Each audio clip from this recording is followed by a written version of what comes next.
El siguiente programa es apto para toda la familia. No contiene escenas de sexo ni violencia. Sindicalismo. Arte. Cultura. Actualidad. Tecnología. Pedagogía.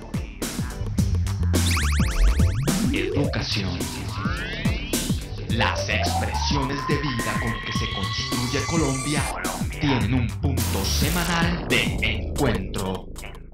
Muy buenos días, amables televidentes. Sean ustedes bienvenidos a Encuentro, la telerrevista cultural y educativa de la Federación Colombiana de Educadores. La invitación para que nos acompañe los próximos 30 minutos en este recorrido por las noticias más importantes que en el escenario político, educativo y por supuesto sindical se han desarrollado en el transcurso de la semana. Algunos de los temas que trataremos esta mañana: Fondo de Prestaciones no da respuestas eficientes a la crisis por embargos. Corte Interamericana de Derechos Humanos incluye a Colombia en la lista de países más violadoras de los derechos humanos. 96 millones de dólares, cerca de 200.000 millones de pesos se desperdiciaron en la logística de la fracasada Cumbre de las Américas que se realizó en Cartagena. Mi nombre es Omaira Morales y aquí inicia Encuentro. El FOMAC, el Fondo del Magisterio, se encuentra en una total crisis. No se han pagado las pensiones ni los intereses de las pensiones parciales y mucho menos las definitivas. Es decir, existe un grupo de docentes en el territorio nacional que en este momento no han recibido su ahorro programado.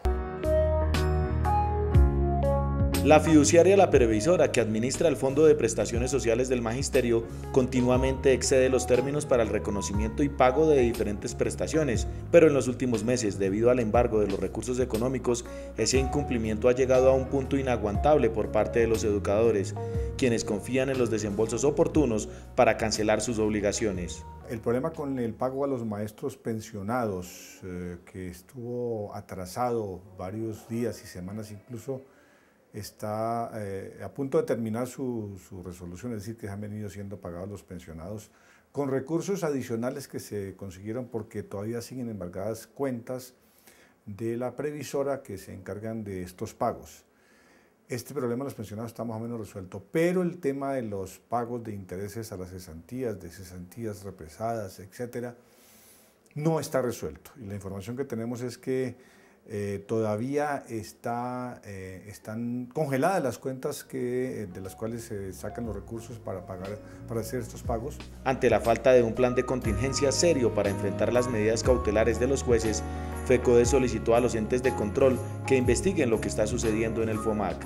Ya le hicimos petición formal a la Procuraduría General de la Nación, a la Contraloría General, para que inicie investigaciones para saber si se está incurriendo por parte de la fiduciaria La Previsora y quienes la administran, especialmente su vicepresidente, el señor Jorge Peralta, está incurriendo en alguna irregularidad porque es supremamente inexplicable que no se hayan protegido los fondos del Fondo de Prestaciones del Magisterio, valga la redundancia, y que al momento se tengan congeladas las cuentas para estos pagos tan importantes de lo que es la obligación del fondo. Este irrespeto a los derechos de los maestros se denunciará en la próxima movilización del gremio, al igual que la privatización de la educación, la problemática de la salud y la falta de garantías profesionales. Este tema de las dificultades en los pagos de estas prestaciones económicas de los maestros es uno de los motivos centrales de la protesta del próximo miércoles 25 de abril en todo el país, en Bogotá y en todas las capitales. Se va a hacer una exigencia al Ministerio de Educación, al Ministerio de Hacienda, a los responsables por parte del gobierno de que se paguen adecuada y oportunamente estas prestaciones económicas. Ningún maestro dejará de participar en esta jornada reivindicativa porque el futuro de la educación pública y los derechos del magisterio están en juego. Por los grupos neoparamilitares, los falsos positivos y los crímenes a sindicalistas y defensores sociales y de derechos humanos, la Corte Interamericana de Derechos Humanos volvió a incluir a Colombia en la lista de los países más violadores de estas garantías. Este ingenioso grafiti callejero ilustra bastante bien lo que sucede en Colombia con los líderes sociales que intentan reivindicar derechos de campesinos, trabajadores, mujeres y niños, porque la guerra sucia contra ellos continúa desde bandas paramilitares auspiciadas por castas políticas, agentes del Estado y entidades gubernamentales que no reconocen su derecho a protestar, exigir, disentir y proponer. Colombia nuevamente aparece en la lista negra de la Comisión Interamericana de Derechos Humanos por el tema de la impunidad frente a los falsos positivos, aspectos como el desplazamiento, los asesinatos de los líderes de restitución de tierras y la persecución a defensores de derechos humanos, incluidos de sindicalistas, donde llevamos más de 69 defensores desde el gobierno de Santos. En el caso de los sindicalistas llevamos 50 sindicalistas asesinados en el periodo de Santos. El caso también de asesinato de educadores, donde llevamos más de 36 educadores asesinados en el último año. Por tanto, pues eso demuestra de que hay una persecución contra los líderes sociales y sindicales. Lo más preocupante es que las cifras de víctimas van a aumentar si se consolidan varios proyectos tendientes a recortar derechos de la población e incrementar el poder policial y militar para registrar, detener sin orden judicial y cometer excesos sin que la justicia recaiga sobre ellos. Una primera recomendación es que hay una alerta en todos los organismos de derechos humanos porque el gobierno de Santos pretende presentar una reforma a la justicia donde amplía el fuero militar, donde todos las violaciones en servicio sean atendidos por juzgados militares, lo cual generaría que todas las violaciones a derechos humanos cometidas por los militares quedarían en la impunidad. Por eso hay una alerta, además por el crecimiento del paramilitarismo en términos de las bandas criminales. En este momento el movimiento sindical ha recibido en el año 2011 500 amenazas. Creemos tener a todo el movimiento sindical y a su dirigencia amenazada. Por ello, la propia Comisión Interamericana de Derechos Humanos recomienda al gobierno colombiano no tramitar este tipo de iniciativas que ya mostraron en el pasado que en vez de combatir el crimen sirven para maquillar asesinatos y desapariciones de estudiantes, sindicalistas, periodistas y defensores de derechos humanos. Se nos ha reducido nuestra afiliación sindical en un 50% y nosotros creemos que el Estado tiene la responsabilidad de una reparación colectiva y es volvernos al estado original, o sea, que se nos repare el daño por todas las viudas, por todos los sindicatos que se nos han liquidado fruto de esta violencia, donde han participado también multinacionales y altos agentes del Estado, como el caso de los exdirectores del DAS, que uno está sentenciado a 27 años y la otra está huyendo en Panamá. El solo movimiento sindical ha sufrido en los últimos 25 años la desaparición de 3.000 líderes, con el fin de que se quede callado frente a la explotación laboral. Las centrales exigen que se les repare por este exterminio. Y el profesor Gustavo Quesada, quien edita su quinto libro de poesía titulado Uno lleva su cuerpo, presentará esta reciente obra en el marco de la 25ª Feria Internacional del Libro que se desarrolla en la capital de la República. Encuentro. El día circular sobre la espalda. Yo preguntaba por la textura de los huesos. El reloj seguía diciendo ya no hay tiempo. Se están disolviendo los ladrillos, el acero fluye por las calles y las llamas bailan una danza de la muerte. Yo, sin embargo, continuaba preguntando.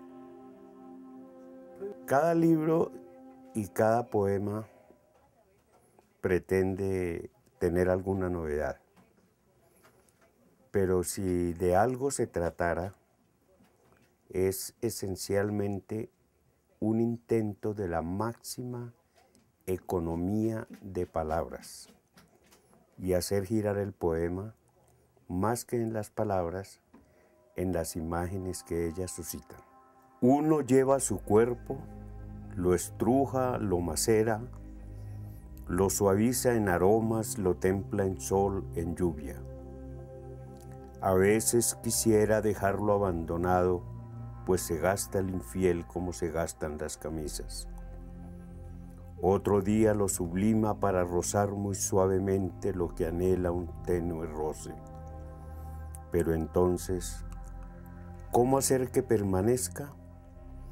Por ejemplo, ayer estuvo muy cerca del delirio. Hoy el delirio se acomoda en un sitio de añoranza. Yo confesaría una envidia. Yo envidio a los poetas que son solo poetas, pero yo no puedo. Toda mi vida he estado en la docencia, toda mi vida he estado del lado izquierdo, toda mi vida he estado activo y por lo tanto es imposible no pensar que todas esas cosas se reflejan o están insertas en el poema. Llevan los recuerdos, ¿en qué lugar se guardan? El cuerpo los lleva, los transporta y se inclina en la tarde a la derrota. Uno lleva su cuerpo, quisiera abandonarlo cuando lo ve tan corto, tan gastado, pero es tan dúctil, tan buen acompañante. A mí me gustó cuando el editor Gonzalo Márquez Cristo me recomendó que el título del libro fuera el de uno de los poemas, el que leí, Uno lleva su cuerpo. ¿Por qué razón? Porque nosotros somos cuerpo. Uno no puede pensar en una sensibilidad al margen del cuerpo, ni en una imaginación al margen del cuerpo, ni en un razonamiento lógico al margen del cuerpo, ni en una cultura al margen del cuerpo. Todos esos elementos externos al cuerpo, que nos llegan a través de la conciencia, se incorporan al cuerpo. El cuerpo no es solamente carnalidad, el cuerpo es además sensaciones, sentimientos, emociones, pasiones, sueños, delirios.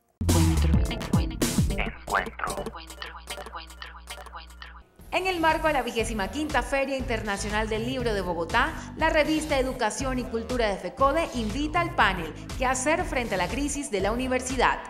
Este martes 24 de abril, desde las 10 de la mañana, en Corferias, Auditorio León de Grey.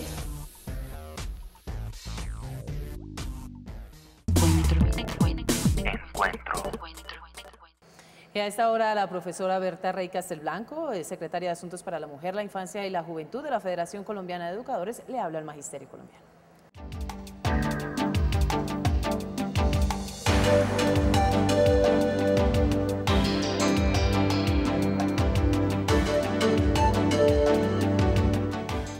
Saludo desde la Secretaría de la Mujer al Magisterio Colombiano y a la comunidad educativa en general.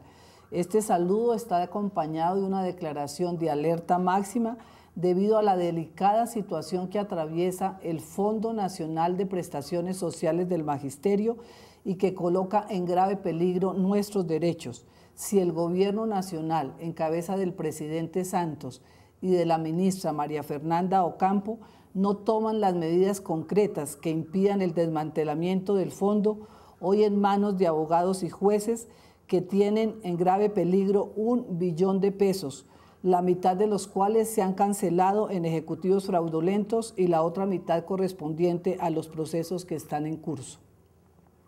FECODE ha solicitado de manera vehemente a las autoridades competentes su intervención sin que hasta la fecha haya resultados concretos, y la fiduprevisora no adelanta las acciones pertinentes para responderle al magisterio por los recursos del fondo. Debido a esta situación es que no se han pagado aún los intereses de las cesantías. A quienes les han decretado recientemente su pensión tampoco se les ha cancelado y de igual manera las cesantías parciales y totales. En este sentido, entonces, llamamos al Magisterio Colombiano a la Jornada Nacional de Protesta del próximo miércoles 25 de abril con movilización en todas las capitales de Colombia. ¿Cuáles son los objetivos de esta Jornada Nacional de Movilización? En primer lugar, la defensa del Fondo Nacional de Prestaciones Sociales y la contratación de los servicios médicos con garantías de calidad y oportunidad en su prestación, destinando los recursos de salud para la salud del magisterio y sus beneficiarios y no para el pago de otras prestaciones. Un segundo objetivo, el respeto a la jornada laboral de 6 horas, incluido el descanso, de acuerdo a las normas vigentes. Tercero, cese del acoso laboral contra maestras y maestros por parte de las Secretarías de Educación y algunos directivos docentes, respetando los derechos que hoy consagran tanto el 2277 como el 1278, particularmente lo relativo a los permisos remunerados y también las comisiones sindicales, el pago de deudas por todo concepto y el pago del reajuste salarial correspondiente al año 2012. En el caso de Bogotá y los departamentos cercanos, los llamamos a concentrarnos a partir de las 10 de la mañana en el Ministerio de Educación Nacional para exigir soluciones concretas a esta problemática y rechazar la actual política educativa. Y paralela a la Sexta Cumbre de las Américas que se realizó en Cartagena, se desarrolló la Cumbre de los Pueblos, una oportunidad absolutamente exitosa, así lo calificaron algunos analistas internacionales, del proceso de democratización y participación de la comunidad civil en eventos como este. Esta cumbre evidenció que no hubo ni vetos, pero sí hubo declaraciones y compromisos eficaces a futuro. Sobre la Cumbre de las Américas circuló por internet un decálogo de lo negativo, en el que se destacó el que Argentina hubiera abandonado la reunión, la falta de una declaración unificada con respecto a Cuba, las Malvinas y el narcotráfico, el escándalo de los gringos y hasta el lapsus de Shakira con el himno. Pues en contraste, la Cumbre de los Pueblos sí obtuvo una serie de puntos positivos con los cuales demostró que para los sectores sociales no es imposible mantener distancia con Estados Unidos cuando se trata de fijar posiciones y mantener pensamiento crítico. La Cumbre de los Pueblos, sobre estos 3 puntos, fijó posiciones unánimes, exigiendo el reintegro de Cuba a todo escenario multilateral, el cese en la guerra contra las drogas y el reconocimiento de la soberanía argentina sobre las Malvinas. Además de eso, criticó el modelo económico de libre comercio, hizo un llamado a que se elimine la militarización y sesionó en medio de la mayor armonía y cordialidad y con una participación masiva de varios miles de personas. Con respecto a la forma de abordar la lucha contra el narcotráfico, la Cumbre de los Pueblos dejó en claro que el mecanismo no es la represión militar y la fumigación, sino las medidas humanistas que aún no se han implementado. Nosotros pensamos que hay que seguir luchando contra el narcotráfico, pero con una variedad de políticas tales como, por ejemplo, tratar a los adictos no como criminales, sino como enfermos, restringir o eliminar el acceso de los dineros del narcotráfico al sector financiero, dar soluciones reales a los campesinos que están en esas zonas. Hay muchas otras cosas que se pueden decir, pero digamos, pensamos que es un paquete de medidas que pueden ser incluso tomadas, muchas de ellas dentro de los ámbitos de cada país. Los dirigentes sociales en su declaración final también rechazaron el modelo económico que en toda América tiene las locomotoras a todo vapor para extraer oro, petróleo y carbón para el beneficio exclusivo de las multinacionales y en detrimento de las poblaciones ricas en estos y otros minerales. Nosotros también condenamos este modelo agroexportador y lógicamente todo lo que se refiere al modelo de libre comercio, que consiste en confiar exclusivamente en las exportaciones a los países avanzados, descuidando el fortalecimiento de los mercados internos y los mercados regionales y descuidando la diversificación del aparato productivo, la industrialización, en la defensa de la soberanía alimentaria, etc. Así como la Cumbre de los Pueblos derribó con su fuerza el área de libre comercio de las Américas, espera que cuando la pobreza se maximice con los TLC por todo el continente, se reestructure el modelo por uno equitativo y humanista. ¿Sabían ustedes que la Sexta Cumbre de las Américas le costó al país aproximadamente 96 millones de dólares, alrededor de 200.000 millones de pesos? ¿Cuántas cosas en materia social se habrían podido desarrollar si este proceso diplomático, que no dejó ningún tipo de declaraciones ni de compromisos con los 30 países de América que asistieron a esta cumbre? Mucha plata y muy pocos compromisos.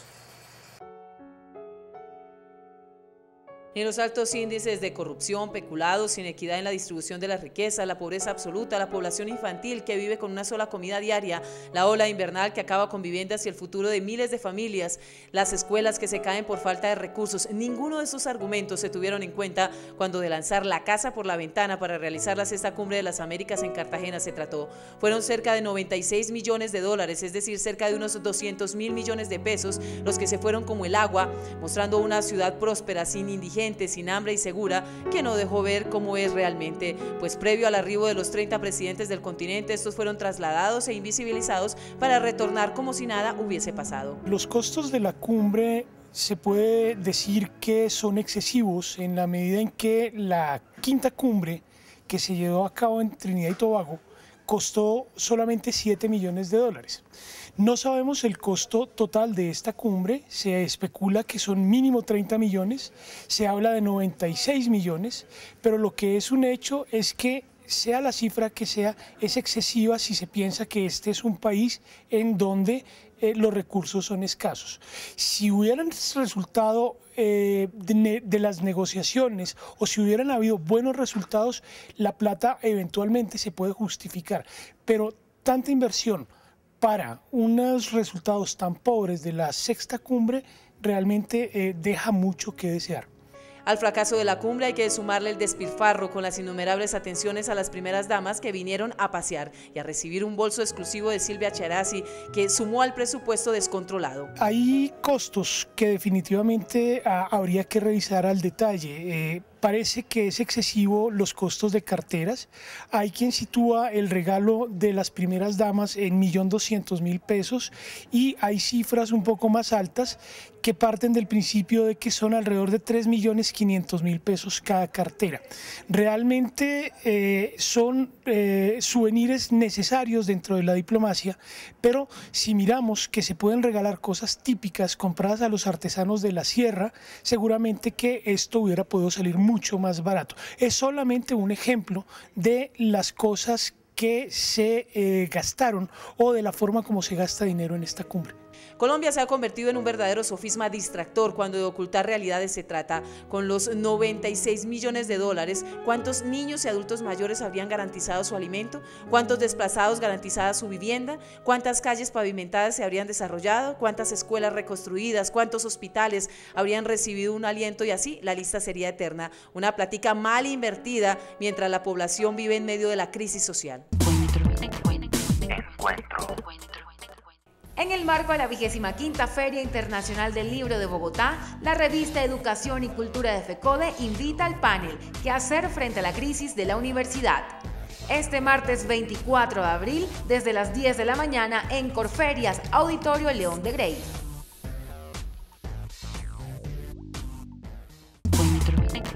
Encuentro. Y como un logro calificó el presidente Juan Manuel Santos en el marco de la sexta cumbre de las Américas la entrada en vigencia del Tratado de Libre Comercio con los Estados Unidos. Infortunadamente, sectores como el agro, la ganadería y la industria en general van a quedar como esta hora en desuso.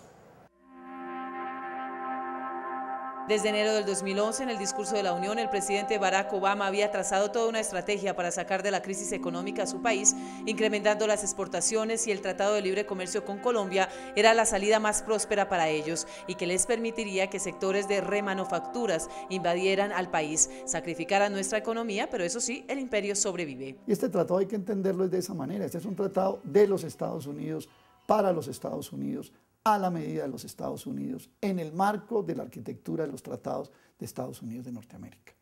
No hay ningún estudio, ni oficial ni privado, que ponga a Colombia como un ganador neto en este tratado. El agro, la industria, el patentamiento de plantas medicinales, los ganaderos y por supuesto las pymes, pequeñas y medianas industrias, hoy no se encuentran listas para entrar a participar de la torta del TLC. Desaparecerán porque la guerra es entre titanes. El gobierno colombiano evidenció su interés por incrementar la brecha de inequidad de riquezas con este tratado. El tratado tiene dos partes. Primero, que fue la negociación, que como decía un industrial amigo, consistió en cómo amarrar al burro.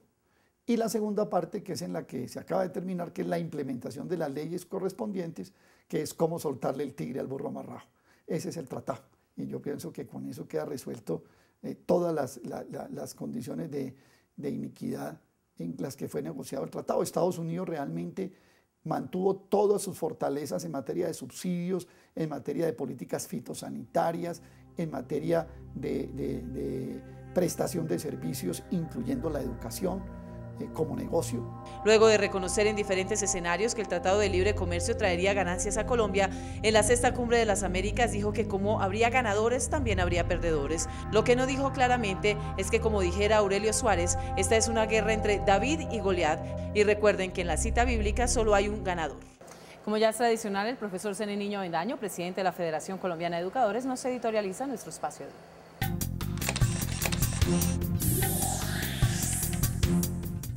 Buenos días. Mañana en la prensa saldrá un comunicado de FECODE en el cual se muestra la grave situación por la que atraviesa la educación pública como resultado de las políticas impuestas al país desde hace 2 décadas. Privatización de la educación mediante contratos de concesión y ampliación de cobertura con operadores particulares. A la fecha son ya 1.400.000 niños en manos de los intermediarios. Mercantilización de la educación, pues el gobierno colocó precio por cabeza de estudiante, lo que ha generado una impresionante ola de corrupción y enriquecimiento de los intermediarios. Recorte del presupuesto para educación y por ello desaparecieron 30.000 instituciones educativas, congelaron y recortaron nómina de rectores, docentes y personal administrativo. Imposición de contenidos y evaluaciones escolares planeadas y ejecutadas según las necesidades del mercado y no las necesidades de los estudiantes para su desarrollo integral. Desmantelamiento de los derechos y garantías salariales, profesionales y prestacionales del magisterio. Anunciaremos en el comunicado nuestra denuncia y rechazo a estas políticas neoliberales aplicadas bajo la orientación del Banco Mundial, Fondo Monetario Internacional y Organización Mundial del Comercio, que han dejado víctimas y graves secuelas. Una de tantas muestras es lo que ocurre en Casanare, donde desde hace 15 días existe anormalidad académica, toda vez que no hay condiciones sanitarias para que los niños puedan asistir a clases por falta de recursos y personal. Hay parálisis administrativa y pedagógica, ya que faltan 160 educadores y 850 funcionarios administrativos.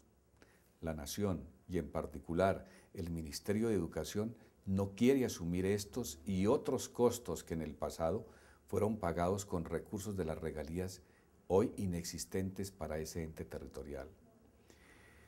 En todas las regiones del país se vienen robando y desmantelando las plantas físicas educativas por falta de vigilancia.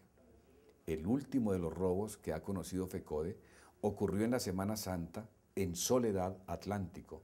Los delincuentes, como Pedro por su casa, se llevaron maquinarias, computadores, por un valor superior a 120 millones de pesos. Expresamos nuestra indignidad en este comunicado por la no expedición del decreto de aumento salarial del 5% para los docentes, la violación de los acuerdos pactados con el anterior gobierno, pues fue expedida la Directiva Ministerial 02 del 2012, que quita derechos al magisterio en cuanto a asignación académica, permanencia, permisos, e inicia la más grande ola de acoso laboral, negligencia por parte del gobierno en el desarrollo de los acuerdos firmados el 2 de junio pasado, negligencia del vicepresidente del Fondo, Jorge Peralta, en la custodia y defensa de los recursos del Fondo Nacional de Prestaciones Sociales frente a los embargos judiciales que se vienen realizando. FECODE volverá a hacer público su ánimo de concertación. Propondremos la conformación de una comisión de evaluación del más alto nivel para que evalúe la política educativa aplicada en los últimos 20 años que permitan buscar un acuerdo social para sacar adelante la educación pública. Convocaremos la Jornada Nacional de Movilización y Protesta que se realizará el próximo 25 de abril con importantes marchas y concentraciones fundamentalmente en Cali, Barranquilla, Bucaramanga, y Medellín y Bogotá, en donde haremos una multitudinaria concentración frente a las instalaciones del Ministerio de Educación. Les deseo un feliz fin de semana y una combativa y nutrida movilización. Recuerden, lunes 11 de la noche, Contrastes, porque la realidad tiene diferentes miradas. El tema que analizaremos tras esta Cumbre de las Américas visto desde lo monetario y lo presupuestal. Siempre hay alguien que piensa diferente. Contraste. Porque la realidad tiene diferentes miradas. Contraste todos los lunes a las 11 de la noche, Canal 1. Y recuerden nuestra cita el próximo sábado de 7 a 7:30 de la mañana por el Canal 1 en Encuentro, el programa institucional de la Federación Colombiana de Educadores.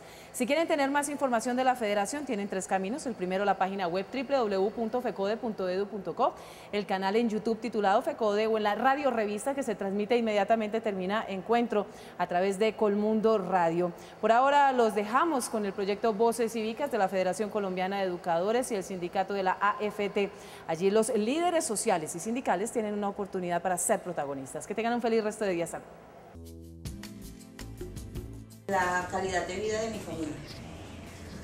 Eso me llevó a tomar la iniciativa de poder ir y gestionar bien propio, pero transformado en bien común, porque no pedía solo para mí, ni para mi casa, ni para mi familia, sino para la comunidad. Yo hablaba en nombre de la comunidad necesita esto, me tocó recoger firmas, hablar con todos de casa en casa.